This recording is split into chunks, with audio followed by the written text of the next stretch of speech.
You're listening to the Business and Life Conversations podcast with Angela Henderson, episode 20. Hey there, you're listening to the Business and Life Conversations podcast. My name is Angela Henderson, and on this show, we talk about improving your business, life, or both by having amazing and rich conversations with brilliant guests who will inspire you and who will give you tips and tricks to help you grow both in life and in business. All right. It's another episode of Business and Life Conversations podcast with me, your host, Angela from Angela Henderson Consulting. And I'm delighted to have the magnificent Claire Barton joining us today to talk about decluttering your business in 9 easy steps. Claire is a content strategist from Brisbane, and what I love about Claire, she's all about putting the perfectionism and overwhelm to the side in order for businesses like yours and mine to get organized so that we can shine. And I'm super excited for Claire to share her 9 easy steps to decluttering business. Welcome to the show, Claire. Hello.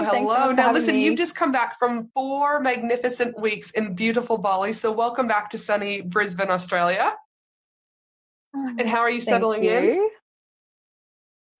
Yeah, pretty good. Bit of holiday hangover, but no, really good. The last 8 or 9 days that I was away was all about creativity and chilling and doing less. So I'm pretty refreshed and energized. We were talking, though, funnily enough, prior to the starting of the recording of the show about what it's like coming back and entering in from when you've been on a holiday, whether or not it's for business or whatever, and you come back and then you're like, boom, bam, welcome home to kids, hubby, house, and all the other duties. And we're going, it can be such a little bit of a mind mess up sometimes that we've got to change our speed. So yes, welcome back.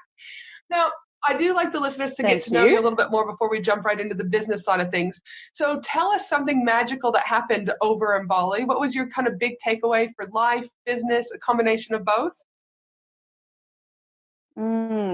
Look, I guess I had 9 days of holiday with my family before they came home, and then I ran my own retreat, and then as I said, I went on this beautiful creativity and meditation retreat. And look, I guess the biggest thing that I got from the entire thing was, the beauty that you get from Asia about actually slowing down, doing less, connecting more, and not adding more things to your to-do list, and that sort of thing. So I love going to Asia for a bit of a reality check on all the life stuff. I think that's always a really good takeaway. But yeah, definitely I always say when you go to anywhere in Asia, it's a real there's always the 2 ends of the spectrum. It's faster and it's slower, it's easier and it's harder, and all that sort of thing. And actually making the choice to pick the bits out of your life when you get home that are working, and try and eliminate the other ones that aren't working so much. So I think that was probably my biggest takeaway, is to actually try and do less, connect more, and stop adding things to the list of to-dos just for the sake of absolutely. And I guess there's also a difference that I always say is, are you being productive or are you just busy?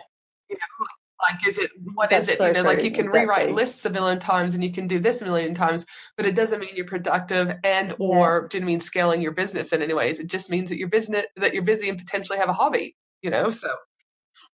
Absolutely. So obviously, you were also in Bali for your own retreat. So I guess give the listeners a little bit of information about who Claire is, what your business is, and who you kind of serve, so we can, have a little bit of context before we jump into this podcast a little bit deeper. Yeah, sure. So I've been running this business for about 3 years, but I've been in business management since I was 19 years old in one way, shape or form, including operations and logistics and all the back of house stuff. And it's definitely where I shine. I'm a Virgo, so I was basically destined to work in a business where I could just organize things and make things more efficient and effective and easy all day long. So I'm in my happy place 99% of the time. I work mainly with women who have online, generally service-based businesses, sometimes a little bit of product, but usually more service-based. And the 2 main things that I help with is content strategy. So creating content, whether that's for your blog or videos, webinars, podcasts, social media, newsletters, website, all of that sort of thing, everything where people can get those impression points from you. And making sure that that's aligned to your message and that it resonates with your tribe and helps you to build your business and isn't just there for the sake of having a blog because someone told you it was great for your business. So that's the big thing that I run, and that was definitely part of where my retreat started. I have a monthly membership called Batshit Crazy, which is all about creating consistent and aligned content And the retreat is called the Batshit Crazy Retreat, but it's definitely become more of a retreat for people to come and start, finish, and launch a project. So we had a couple of people in Bali who created courses or redesigned their entire business model, including all their services and products and that sort of thing. So that's kind of the other 50% of what I do, is more about the structure, systems, and strategy for your business, to make sure that you're, as you said, not just spinning the wheels. You're not just being busy. You're not just doing things because you're ticking a box that your business coach told you had to do. It's really about making sure that what you're doing is aligned to how you want to build your lifestyle around your business, and you're not just trading time for money, and you're actually doing things that are easy to deliver and aligned with your own goals and that sort of thing in a really structured and systematic and so yes, like way. you said, you've got those two components, really. Do you know what I mean? The batching kind of component and the structure there, and whatever that looks like, and then obviously that content, and that rich content, which again is needed. There needs to be an element about how does your listeners or your consumers consume information?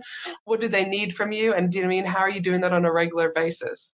Now, obviously, in order to even get to that level, though, there is an element of decluttering, and I do see businesses all the time who are super stressed, overwhelmed, and they're just kind of running from one task to another. And I think, again, as I'm sure coming back from Bali, I've just come back from Bali, that there is something magical about decluttering collectively. Do you mean internally with yourself, decluttering in your life, your family, etc.? But we're on today, though, is more about business. So why do you think businesses need to declutter, and what are the benefits from doing this? It's so true. I think coming back after living out of a suitcase for 4 weeks and not wanting for anything, it's a real kind of reality check on actually how much stuff we surround ourselves in online and virtually, as well as physically, that it just adds to the overwhelm and doesn't actually help us get anywhere except for more busy and feeling like there's this sort of heaviness around. So I think when you get to a point where you realize you're just cluttered and you're busy and you going through different lists and just moving things around and shuffling paperwork, basically, that you're wasting time. That you're wasting energy and resources doing things that aren't actually moving you towards your goals. So having less in your business, less places to have to check, less places to have to spend time, less stuff to look through when you're finding for something, and having some really efficient systems that work for you, I think definitely helps you to have that feeling of productivity. And a lot of people who I work with, I know that they would definitely benefit from taking some stuff out or from doing less, but their overwhelming feeling is that they're not productive enough, they're not getting enough done, they don't feel like they're moving forward and that sort of thing. So the more that you can sort of strip out, the easier it is to actually move forward. So I guess you could say this, so the benefits are that you can move forward, you're more efficient potentially, you're more productive, and you probably have a clearer vision about what needs to be done. Just like, again, just go and do it versus all this kind of softer fluff that's been around until you declutter. Exactly. Now, in the beginning of one of your blog articles, I just want to get people in the mood about what we're kind of talking here and to see if people can resonate. It's not anything sexy or anything like that, but I do think it's a little bit fun to get people into it. And so I just want to read a little bit of the script from one of your blogs that you have on your website about decluttering. So if anyone else there is listening, before we jump into the goodness that Claire's going to offer us about the top 9 tips that she can give us to declutter, let's see if anyone else kind of feels like this. It's Monday morning. You have the house to yourself, a whole lot to do, and a cup of coffee, and you may actually get to drink it while it's still hot. Amen. Anyone else feel like a hallelujah there? You walk into your house or into your home office, and bam, it's like the yuck hits you. There are hundreds of unread emails in your inbox. Your desk is a complete pigsty. Your to-do list consists of roughly 11 million scraps of paper all over your, office, and then you find things in the kitchen with every, random thought. You've got, you're kind of you're trying to survive. You've been there before. You think that buying the next shiny object, is going to help resolve your problems. So you buy the shiny object, but you've never used it. It's still sitting in your pigsty on your desk. So yes, I think there's many of us out there that can feel that way, that it's just like, oh my goodness, I don't even know where to start. So again, that's where you're going to come in. So, like I said, I felt like this. I'm sure many of you listening are the same way. So Claire, please share your top 9 quick fixes to get shite in order so that we can all restore calm and beauty into our work. So share with us these wonderful tips. Lovely. Excellent. So number one is getting your emails under control. Now, there's a bit of a joke every time someone has an inbox and I happen to glance it for some reason and it's got 4,000 unopened emails. There's always a bit of a joke like, oh, don't let Claire see this, because it does make me feel even a little bit choked up just thinking about, having to deal with that. And it is one of those things that I think is so simple to manage and so easy to keep under control, but it seems to be super overwhelming for a lot of people. So one of my hacks is using unroll.me, and it's a great app. You basically hook up your email addresses and you can select which ones you want to keep coming into your inbox, unsubscribe from, or roll up, which means you can roll it up into a daily email, which you get from Unroll Me, that has like a screenshot of the first part of it. You can choose whether you want to open it or not. And it just means that you're getting one email a day instead of how many hundreds you normally get. Just one quick way. There are a few bit of what's it called? The terms and conditions and everything that you need to read and make sure you're okay with it. It doesn't actually unsubscribe you from a list. It actually just puts it into a different folder, but it means you don't see it. And if it means, getting rid of those 4,000 emails out of your inbox so that you're not completely overwhelmed, I think it's a pretty good one. So is there a cost associated with that? No, it's totally free. And if anyone goes and has a look at my blog, there's a screenshot of my 3 email accounts where I've unsubscribed from 253, 441, and 31 respectively. And that was from about a year and a half ago. And I think when I looked most recently, one of my accounts I'd unsubscribed from over 800 lists. So you can imagine even just getting one of those a month, that's 800 emails a month that I'm no longer getting into my inbox. So totally worth anything that might ever happen, just to remove all of that. All right, so getting emails under control is tip number 1, and a cool hack that you can do this is using the Unroll Me format, and that will help people to get their email under control. All right, sweet. Tip number 2. Beautiful. So the second one is to organize your paperwork. Now, most of us work in a pretty paperless system, which is fantastic, great for the environment, much better for our mental health, not being, surrounded by all of this paperwork. So go through everything, do whatever you need to do. If there's things that you absolutely must keep, obviously keep them and file them. I love systems where I can take a photo of the paperwork, upload it to somewhere like Dropbox or Evernote or wherever it is that I'm storing it, and delete, shred, and recycle the paper that it actually came on. Anything that I can get electronically, all of my bills, all of that sort of thing, I've made sure that it comes in electronically. And I have a system with myself and with my VA, my team, to file that efficiently. So I can always find it. It's always still there, but it's not, physically around me. And it's, being able to go everywhere and go overseas for 4 weeks and not have to take 15,000 bits of paper or notebooks and that sort of thing is really, really important to me. And I think for the laptop lifestyle that a lot of us are trying to accommodate, going paperless as much as possible is definitely a big thing. And also that again, if you do need it, that's fine. Take a screenshot of it, take a photo of it, and then upload it into a file on Dropbox where it can be stored out of sight, out of mind. But I also like the fact that then you can then recycle the paper, and we're also still helping the environment to the best that we can. Sweet. Absolutely. I've also got 2 little kids, so anything that's only single-sided gets a line through it and it goes into their scrap paper pile so they can do their drawings. Perfect. I do like a good recycle. Trust me, I'm like, my little one Chloe's a drawer, so I'm like, do not touch the good paper. Go and get the scrap paper. I know. All right, cool. So tip number 3. Number 3 is to get your to-do lists organized. So there's so many times when people have got a to-do list in maybe an app like Asana, or they also use the Reminders app, and they use their iNotes app, and they use paper notes, and they've got a diary, and they've got a notebook here and a notebook there, and here and there a notebook and there a notebook. So feeling like one of the first things I often do with people when they're in that state of overwhelm is to gather all of that up and just get it into a central location. And that simple action of just getting it all into one place so that there's nothing that's fallen through the cracks, nothing that's going to trip you up later because you've forgotten it, then actually having it all in one place is so valuable. So I love Asana. Anyone who's ever heard me say anything has probably heard me say the word Asana. It's a beautiful tool. It's free. Again, it's like to-do list on steroids, and it can be used for a million different things. So I put everything in there. You can use it on your desktop. You can use it on your phone or your tablet as well, so you can see exactly what you have to do, my big thing with to-do lists is I have sort of three. So my main one is just the general to-do list, is something that needs to be done within the next short period of time, so maybe within the next month or so. Then I have a priorities list where I only put 3 to 5 things every day or at a time, so I know exactly what I'm focusing on this week or this day or in this work session. And then the third one is called the toy box or the shiny object box or whatever you want to call it. And that's all the things that you'd like to do at some point but isn't a priority or it doesn't need to be done straight away. So that's how I set out all of that. And I think it is important that, again, like, you can have great ideas and you want to capture those ideas, but I too use the toy box analogy, like, put it away, put it in the toy box. It will still be there when you want to come and play with it the next time, but just focus on the things that you need to get done before you start moving on to something else.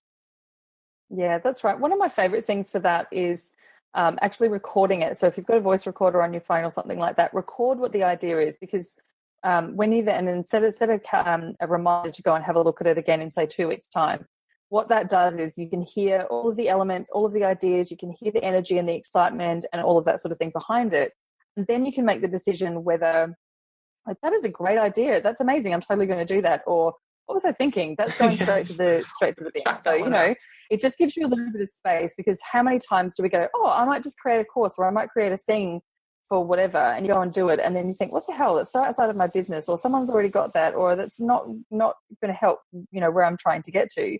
But you've just wasted the last 2 weeks putting all your time and energy and focus into it. Actually, it's just derailed you from what you were doing before. Yeah, no, I couldn't agree more on that one, because it's sometimes, like I said, especially those with me with ADHD, I can get lost very, very quickly in my thoughts. So yes, cool. So moving on, tip number 4. Lovely. So the next one is to pick a small physical space to clean up and make it beautiful. So, we were just talking about this before. Your house it can be beautiful one day and a total bomb site the next. So it's, sometimes I come home and I think I haven't got time, energy, mental capacity to do everything, but I just need a little scope of vision. I just need a little space to sit and feel like, okay, this is calm, this is tidy, this is organized. I like looking at it. I like seeing, what's in front of me and that sort of thing. You can't do everything, so just pick a little space, whether that's your desk or a little corner of your couch or outside or something like that, and just make it a space that you really want to spend time in that day or for that moment or whatever. So often it is literally a corner in your bedroom or something like that. Get a candle, put a couple of nice books there, get your nice coffee mug. It doesn't have to be Instagram worthy. It just has to make you feel like the entire place isn't going to come crumbling down on your head, and it's a nice harmonious space to play in. Exactly right. Like, again, it's better to have a clear space, to be able to be productive and efficient and being work friendly, than just going like, your whole vibe, you're like, oh, this sucks, everything's a mess. So cool. So just declutter one little element, don't tackle everything, just one particular element of the house or your office, etc., to make it a little bit better. Yeah, exactly. Yeah. Sweet. Tip number 5. Okay, so tip number 5 is to do a bit of a declutter of your headspace. So this is something that can be super helpful to do with someone, with an accountability buddy, a peer, a coach, something like that. But you can do it by yourself as well. And it's really just about doing a big brain dump. So getting everything out of your head. Sometimes people like to do like a mind map. Sometimes it's a list. For me, it's always a list, because that's just how my brain works. I write the list of all the lists I want to write. But just having a dedicated period of time, whether it's 5 minutes or half an hour or whatever, just to get it all out. You can speak it out if that's easier, or you can write it down or something like that.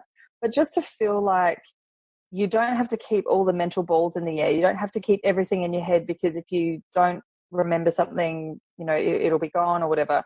Knowing that it's written down somewhere, knowing that it's out, actually, you can see it when someone does it with you, see their shoulders drop about 5 centimeters by the end of it, because they're like, oh, that burden is gone. I've captured it, and now my head can actually think, and there's some clarity. So physically, mentally doing a bit of a mental declutter is just such a powerful thing. So, when you meditate and it's all about observing the thoughts as they come and then letting them go and then coming back to that sort of thing, that shit doesn't happen unless you've got some way for that, that information to still be captured somewhere that you feel safe and secure. So you're not going to forget it, and you're not going to drop the balls, and you're not going to forget that it's book week next week and you've got a birthday party to go to and you've got a cake to bake and all that sort of thing. It's actually there, it's captured, it's on your to-do list, or it's on a big map or something like that.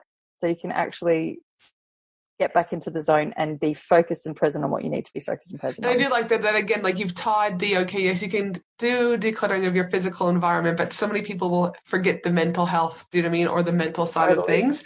And again, one doesn't work without the other. You know, now I would love to say I agree about meditation. However, I've never actually done it. So I can't actually fully say that I knew where you were going with that, Claire, because I don't want a lot of those people to think that I'm into meditation. Not that I'm not into it. I just, I'm like the ADHD in me. I'm like, I think we talked about, I know this is totally a tangent, but Claire and I were talking about, or maybe it was Shanae, another one of our mutual friends. She has this floating tank that you can go in. And I just remember the first time I was in it, I was like, it's supposed to be calm and zen. And I'm like counting how many times I could touch my toes and how long it'll take me to get from there. Super, it is calming, do you know what I mean? But not the essence of like, I think you're supposed to be like within yourself. Yeah. So yes and no, but I can appreciate that. I'm assuming that again, you need to have a clear head in order for you to get to the zone or the zen or Yeah. I don't know either. I'm certainly no meditation guru or yogi or anything like that. But being on this meditation retreat definitely has awakened my understanding of how busy my head just always is. And I was the same in the float tank. I spent half the time trying to think of ways that you could design like a whiteboard or a chalkboard that would work in that environment so that I could write all the ideas down that I was having while I was in the float tank. Like that was exactly the same. So, and it's not even about meditation. We take that totally out of the equation. But you know what it's like when you just feel overwhelmed and there's so much in your head that you're trying to keep going with. You can't be productive. No. You can't get anything done because there's just competing priorities, competing thoughts, competing issues, problems, ideas, all that sort of thing. So getting it out means that you can then start organizing your thoughts a little bit more so that you can dedicate the time and energy to each of those things that that they're due. And I know an old high school teacher that I obviously back in the day, I don't want to show my age to too many, almost 40. 2 or 3 years ago. Yes. She said that because her brain would go so quickly at nighttime, which was, she just wanted to shut off, that she had a notebook by her bed. And so she said she would rather be able to do a quick brain dump. And she actually felt that she was able to, well, she not just felt, but she did. Her brain closed down a lot quicker by just getting them out of her head and onto paper. So she didn't have to hang on to them anymore. So it's a similar, do you know what I mean, type of thing, is that you just want to get it out to then free you up for something else. Absolutely. I think that's a great idea. I used to do that when I was a bit younger as well. And, now I often just use my notes because my notes on my iPhone, because I do religiously use that anyway. So yeah, I'm a bit the same, and I've got like Asana, so it's easy to just go in and add something like, don't forget to do this tomorrow, or I put it straight into my calendar or something like that. I am very paperless. So any opportunity that I have to put a reminder in or whatever, I have systems, written down, but generally just in my head as well, of how I do things so that I don't feel like I have to, take those stresses to bed and all that sort of thing. So yeah, I think that's really cool. Same for first thing in the morning. Like, how nice is it to process your dreams or your thoughts or your worries or your whatever for the day before you actually get out of bed, and just feel like you can get up and go and enjoy your coffee rather than having to race through all those 5 million things you have to do today. 100%. So, all right. So tip 6. All right, tip 6, going back to something a bit more virtual now, is to declutter your app. So delete anything that is unused. So this goes for your documents, so your phone or your desktop or whatever. Go through and just clean it off. I don't know how many apps, probably over 200, I reckon, on my phone. But every month or so, I go through and I delete the ones that I haven't used for a little while, because, you hear about these shiny objects and people are like, this app's amazing, it's changed my life. And you're like, oh, I better go and get it. Then you go and get it. And then you never sign into it. You never use it. You never do anything with it. And then, I don't know, when you're looking for something, obviously you can use the search function, but sometimes you're just having a scroll, and just having to go through more stuff adds to the feeling of overwhelm. So if you're not using it, just delete it. I'm a big with this, I've got the next number 7 is about deleting all of the other things. So I'll mush these two together. Perfect. But basically anything that doesn't need to be done or used, I would say if you've got something on your to-do list, it's been on there for 6 months and it hasn't happened yet and the world hasn't imploded, just delete it. Seriously. Yep. Like, put it in the toy box or delete it or delegate it or whatever you need to do. But if it's just sitting there and it hasn't actually impacted anything, get rid of it. It's not critical. It's not crucial. There's obviously a block there. Either work through the block or just don't worry about it at all. It'll come back up if it needs to. And I do think there's something to be said that, again, by just having to see that reminder, like, oh, I didn't do that again. Oh, I didn't do that again. Oh, I didn't do that again. That's how I was social media marketing world is over in the US, one of the biggest conferences over there. And I kept saying that I was going to apply to be a speaker. And then I was like, literally, that was in March. And it was last week that I was like, oh my goodness, if I rewrite this on my to-do list one more time, and I was like, and that too, I'm either doing it or I'm not, like, it's either a priority or it isn't. And that's okay if it's not. Yeah. And I just stopped what I was doing, went and did it. And I was like, oh my goodness, I did it. It's done, and I was like, okay, but I agree with you. Like, having to see it over and over again, it's actually going to potentially cause you more anxiety or more stress or more overwhelm, because it's just a reminder, like, well, if I didn't do it. So yeah, I'm with you. Flick that off. And yeah, flick off all those other ones too. So perfect. All right, great. So tip number 8. So tip number 8 is to organize your money.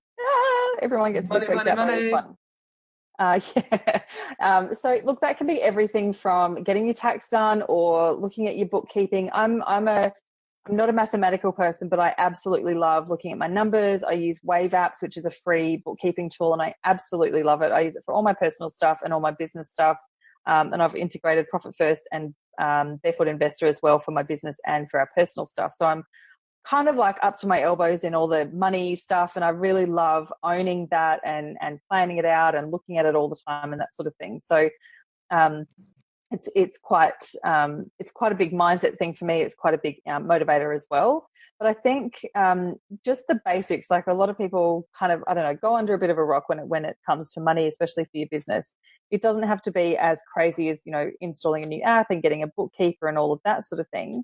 But if you can get to grip with your finances, have some system, even if it's a shoebox, you just put all of your receipts in there at the end of the week, or, whatever it is, just understanding where you're at with your money, where it's going, what you need to do to hit your goals. If you have any goals, and if you should obviously have some goals when it comes to your money, you're not doing this as a charity or a hobby. Just really feeling like you understand and you own and you know where all your number stuff is at is such a powerful activity to do. And I think it's a really great reality check sometimes, and it's a really great motivator as well. But I also think there's something there, again, from a mindset perspective, that, again, out of sight, out of mind. But so with all of my own coaching clients, the thing is on the first of every month, or the first Monday of every month, they need to go in and fill in like their Google Analytics. They need to go in and fill in their like numbers from the last month, so that we've got a clear understanding of what happened last month and what our target is for the following month. So some of my clients, they'll be a little bit resistant to it, but once we actually do it, they're like, oh my goodness, I actually had 500 people read this blog. I thought there's only 2 people, So I think there's something very powerful there, that, seeing it's in your forefront, that helps you with your overall business growth. Yeah, absolutely. I have a little spreadsheet, a PDF called a tribe tracker. So I'm the same. It's a freebie. It's out there for everyone, but especially when I'm working with people, we talk about that as well at the end of the month. So we look at all the social followers, the content numbers, and income, and all of that sort of thing. And it's just incredible when you start to see, the months that I do, great social media content, or I run a webinar, or I put out a new freebie or something, and my list growth, I also have income growth the next month or the same month or whatever. And those months where I didn't do a blog, or I forgot to tell anyone about my freebies, I didn't make an income that month. Like, that's why it's important. It's not just because someone said, you should have a blog, so I'm doing a blog. It's actually impacting the people who can find you and connect you and start working with you and all that sort of thing. And that's what it's all about. Like, you can't just you hope for the best and do some things because they're on your list and then hope that that's going to make you some money. You've actually got to know where and why and how your money is coming to you and how people are finding you and all of that sort of thing. So yeah, reporting, it doesn't have to be convoluted, it doesn't have to be money centric, but it's pretty important to know what's actually going on in your business. How can you make decisions if you don't know what's already happening? No, spot on. Love it. And our last tip number 9. Last one is to align and cancel. And what I mean by that is to continuously check in with things like your calendar and your to-do list and where you're spending your time and energy. And this was a really big one for me, probably around the time that I wrote this blog a bit over a year ago, that I realized I had been to something like 14 events over the space of 2 weeks, meetups and coffee dates and chats and all that sort of thing. But in the 14 hours, I had probably spent 30 hours or so doing them in terms of traveling and preparing for them and all that sort of thing. And I made no money. And I was like, what the hell am I doing? I'm not doing this in a focused way. I'm not doing this in a very strategic way. I was just saying yes to everything. But actually it was taking me away from the work that I needed to be doing. And then I was feeling overwhelmed because I wasn't getting to do the business building and business, income generating things as well. So I made a decision about how I was going to filter my yes and no answers to events, especially. So actually having a look through, you can do this retrospectively. You can do this. It's a great time management tool to actually understand where your time's all gone. You get to the end of the week and you're like, shit, I've got nothing done this week. How come?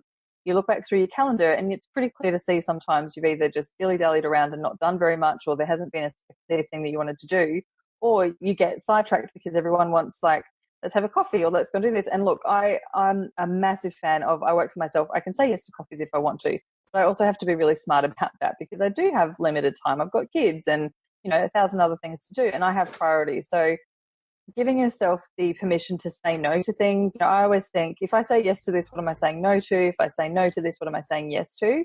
So really making sure that where you spend your time and energy and with whom and doing what sort of activities goes through the filter of your own lifestyle and business goals as well. And it's okay to cancel things. It's okay to say no.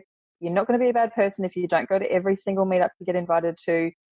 It has to be, strategically aligned and also feed your energy. I'm an introvert, so, going to 15 things in 2 weeks, I just wanted to go to my cave for a month afterwards and not talk to anyone. So, I've got to, you've got to understand where you get your own energy from and what depletes it and builds it up as well. And I do. That's what I did last year, was everything, and pretty much still this year, is for everything I say yes to, I'm saying no to something else. So if I'm saying yes to this, it might be I'm saying no to tucking my kids into bed. And is it going to help my business? Is it going to help the people that I'm helping at that particular time? And if not, it is a no. So it's okay to say no. Yeah, that's it. So sweet. So there's 9 great tips. And the whole point of this is to help you guys declutter and to feel less overwhelmed and less stressed. But I would say some of you guys are like, oh my goodness, great, 9 great tips. Where do I start? I would suggest you choose one. Yes. Choose one, or maybe choose your top 3 and then choose one at a time and then go through them. Not all of these tips are going to be applicable to you and your family or your business, but if you apply at least 1 or 2 of these tips, your world is going to be a much better place. So again, if you're feeling overwhelmed now because there's so many great tips, again, choose 1, choose 2, do them well, and then look at the others if they're still relevant at that particular time.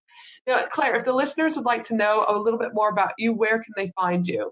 Yeah, sure. So Facebook is a great place to find me, facebook.com/Claire Barton Coaching. There's always loads of great content on there and blogs and all of that sort of thing.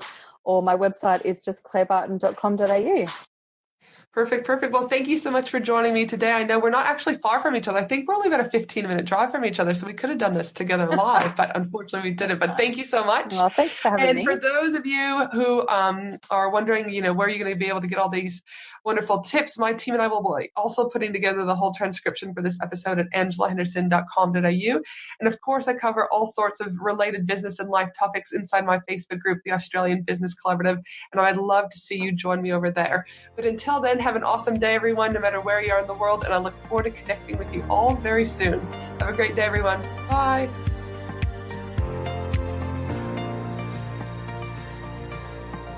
Thanks for listening to the Business and Life Conversations podcast with Angela Henderson. www.angelahenderson.com.au